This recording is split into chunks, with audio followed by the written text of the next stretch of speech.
Okay, it's time to talk some Celtics now with Bob Ryan along with Jeff Goodman and Gary Tanguay. We're going to talk about Chris Gasper back at the Globe. Good for him, pulling the Bob Ryan. Went to Channel 5 like Bob did back in the 70s, and then he couldn't stay away from the ink. So Gasper's back at the Globe, and he wrote this about Marcus Smart. The reality is that the core of Jason Tatum, Jaylen Brown, and Marcus Smart looks maxed out. The Celtics have to break it up and break the cycle. He's not eligible to be traded until January 17th. A certain polarizing point guard must be subtracted from an already complicated chemistry formula.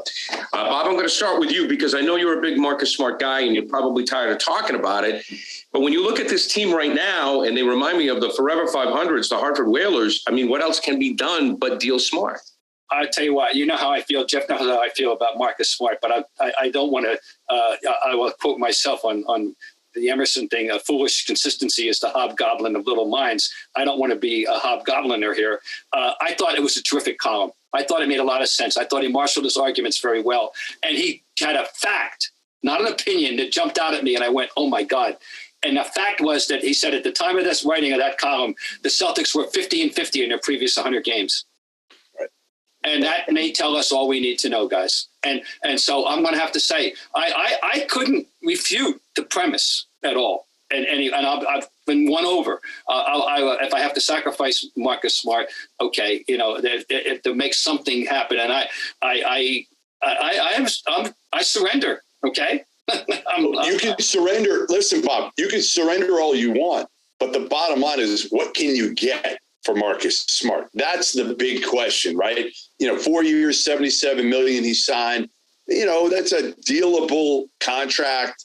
But what are you going to get for Marcus Smart? Because if you can't get, like, to me, the guy I would have loved to have was Lonzo Ball, because I think he's what Jason Tatum and Jaylen Brown need. Mm-hmm. How many guys are there like that? Or, you know, to me, it's Bradley Beal. Like, I do whatever it takes to get Bradley Beal to pair him with Tatum and Jaylen Brown. I don't know if you can do that. Obviously, Washington's winning, and that's going to hurt your case there. But to me, it's not. Yes, I would trade Marcus Smart. Absolutely. I've said it over and over and over. Yeah, but what are you going to get for him? Are you going to get enough? Yeah, no, that's a good point. It's a good point. He's playing well. He's actually playing much better right now. So now would be, you hope it continues through whatever the date is in January that he's eligible to be traded, because then is the time to go out there, and I'm sure Brad Stevens will go out there and see what he can get from Marcus Smart once he can trade him. All right, guys. Yes, go ahead, Bob. That number just jumped out at me, guys. I had deluded myself into thinking that they were nothing worse. Nothing worse than being mediocre in the NBA, because all you do is spin your wheels. Hey, guys, remember this? I don't know if hopefully you can hear it. I thought of this. They're the Hartford Whalers. They're the Forever 500s. That band was ringing in my head. The late, great Bob Newmeyer came up with it. Bob, they're the Forever 500s. Yes, I know. They are. I mean, that's the problem. All right, guys, we will get more into it, I'm sure, next week with the Celtics. But again, and I know you guys have been very supportive.